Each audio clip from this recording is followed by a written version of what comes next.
while Joe's away here, I'll just go solo here. Tracy asks, my late grandfather was a ham operator, probably from the late 1950s. And I believe he got his license in New Jersey. How can I find out what his call sign was? And would it be reassigned? And I thought this was an excellent question that we could kind of bring up on the live stream here. And because there are ways in order to find old call signs. And the easiest way to do that is through using an amateur radio call book. Before the internet came to being, we had, published copies of call signs. And fortunately, you can find many of these books online on the Internet Archive. So if you go to archive.org/details/callbook, you will find a collection of old call books. And if your grandfather was a ham in the 1950s, we could go to, say, the fall 1955 amateur radio call book. And if he was in New Jersey, we would look at the section that was scanned for the 2nd District. And now here's where the fun part comes.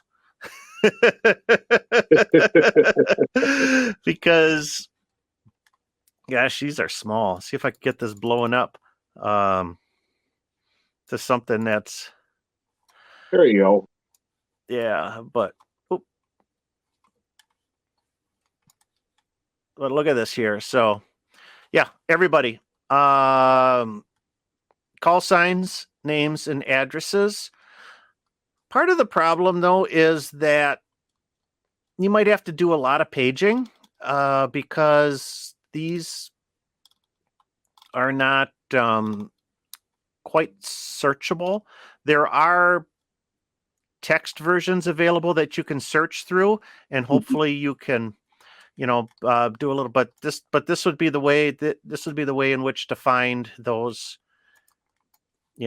Find a name and find an address, and then you could see. So then, if we can find a name and an address in this book somewhere, using the search function, then you can isolate his call sign. From there, it's as simple as going to an online database like QRZ.com and seeing if that call sign is active or not. Yep. Then you would know if it's reassigned. Yeah, so this is how I did it. My wife's grandfather was licensed back in the 40s prior to World War II. And I went back and searched, and he got licensed in 1939, actually. And I found the call book, just like a phone book, basically. But it's not a searchable PDF. That's the downfall of it.